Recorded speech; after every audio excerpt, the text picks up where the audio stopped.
നമ്മുടെ ഈ ചാനൽ കാണുന്ന പുതിയ സുഹൃത്തുക്കൾ ദയവായി ഈ ചാനൽ സബ്സ്ക്രൈബ് കൂടി ചെയ്താൽ വളരെ ഉപകാരമായിരിക്കും.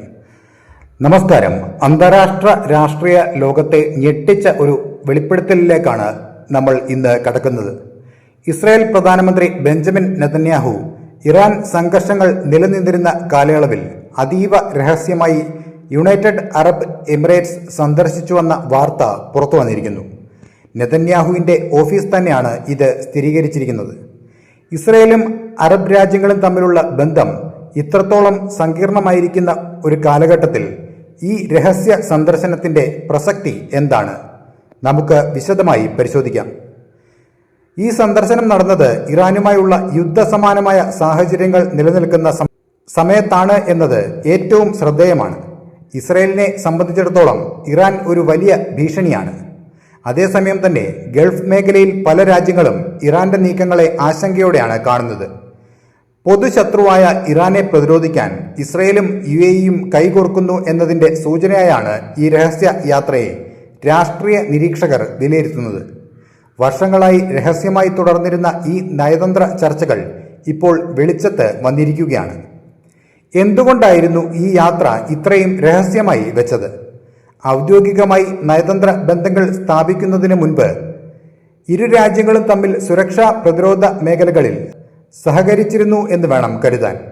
ഇറാന്റെ ആണവ പദ്ധതികൾ, മേഖലയിലെ സ്വാധീനം എന്നിവ ചർച്ച ചെയ്യാനാണ് നെതന്യാഹു UAE ഭരണാധികാരികളെ കണ്ടത്. മധ്യേഷ്യയിലെ മാറുന്ന രാഷ്ട്രീയ സമവാക്യങ്ങളുടെ തുടക്കമായിരുന്നു ആ സന്ദർശനം. പരസ്പരം വിശ്വസിക്കാൻ കഴിയുന്ന പങ്കാളികളായി ഇസ്രയേലും ചില അറബ് രാജ്യങ്ങളും മാറുന്ന കാഴ്ചയാണ് നാം ഇവിടെ കാണുന്നത്. നെതന്യാഹുവിന്റെ ഈ രഹസ്യ സന്ദർശനങ്ങൾ പിന്നീട് എബ്രഹാം ഉടമ്പടി എന്നറിയപ്പെടുന്ന ചരിത്രപരമായ സമാധാന കരാറിലേക്കാണ് നയിച്ചത്. UAEയും ബഹ്റൈനും ഇസ്രയേലുമായി പൂർണ്ണമായ നയതന്ത്ര ബന്ധം സ്ഥാപിക്കാൻ തയ്യാറായതിന് പിന്നിൽ വർഷങ്ങൾ നീണ്ട ഇത്തരം രഹസ്യ ചർച്ചകളുടെ വലിയൊരു പങ്കുണ്ട് എന്നാണ് സൂചന. പലസ്തീൻ വിഷയം പരിഹരിക്കപ്പെടാതെ അറബ് രാജ്യങ്ങൾ ഇസ്രയേലുമായി അടുക്കുന്നത് വലിയ വിമർശനങ്ങൾക്കും വഴിവെച്ചിട്ടുണ്ട്. എങ്കിലും സാമ്പത്തിക സുരക്ഷാ താൽപ്പര്യങ്ങൾക്കാണ് ഇവിടെ മുൻഗണന നൽകപ്പെടുന്നത്. ഇന്ന് നെതന്യാഹുവിൻ്റെ ഓഫീസ് ഈ സന്ദർശനം സ്ഥിരീകരിക്കുമ്പോൾ അത് ഇറാന് നൽകുന്നത് കൃത്യമായ ഒരു മുന്നറിയിപ്പാണ്.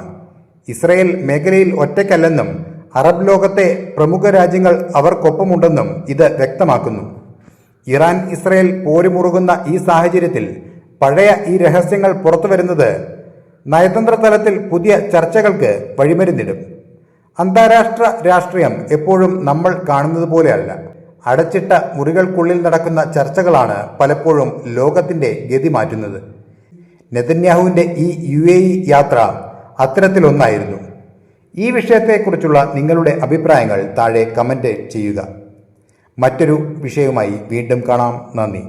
മറക്കാതെ ഈ ചാനൽ സബ്സ്ക്രൈബ് ചെയ്യുക.